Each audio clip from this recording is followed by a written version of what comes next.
ఆధ్యాత్మిక బంధువులకు నమస్సులు.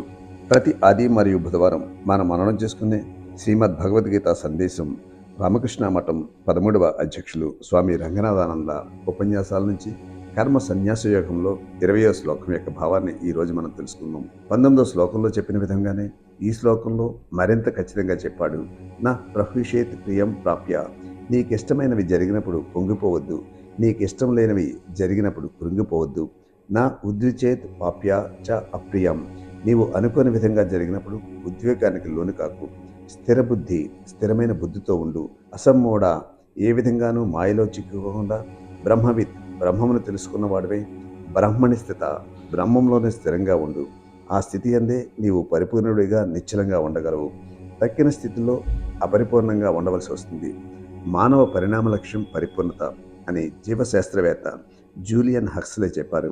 కేవలం శరీరం తృప్తి కొరకు జీవించడం కాదు, అది జంతు స్థితేనని, మానవ స్థితికి ఆ తృప్తి ప్రధానమైంది కాదు. మొట్టమొదటిది పరిపూర్ణత. నీవు పరిపూర్ణుడవయ్యావా? బ్రహ్మమును తెలుసుకున్నాక నేను పరిపూర్ణుడిని అయ్యాను అని సమాధానం చెప్తావు. కృత, కృత్య, కృతార్థ అన్న సంస్కృత పదాలతో చెప్పబడుతుంది.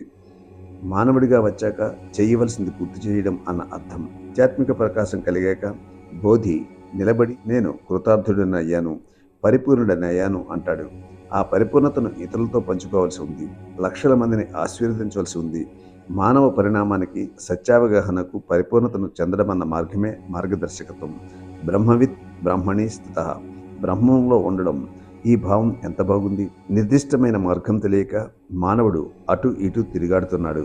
తనకంటూ ఒక లక్ష్యం ఉన్నప్పుడు లక్ష్యం సాధించడానికే ప్రయత్నిస్తుంటాడు. బ్రహ్మస్థితే అతని లక్ష్యం. పునాది గట్టిగా ఉన్న రాయిపైన కట్టడం నిర్మించితే అది కూలిపోదు, ఇసుకపైన నిర్మించితే అది కూలిపోతుంది. బ్రహ్మమునే పునాదిగా చేసుకుని జీవితాన్ని గడిపితే జీవితం అద్భుతంగా ఉంటుంది. అప్పుడది ఒడిదుడుకులకు కూలిపోదు. ఈ లక్ష్యాన్ని పిల్లలకు అందరికీ చెప్పండి. ఇతరులను పక్కవారన్న భావాన్ని తొలగించి అందరూ నీవారిని భావించు.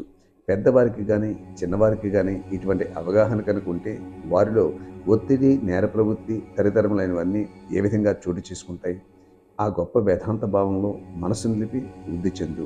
ఇంద్రియ ఒత్తిడిని ఇంద్రియ నిగ్రహంతో దాటు. తర్వాత శ్లోకం యొక్క భావాన్ని వచ్చే వీడియోలో మనం తెలుసుకుందాం.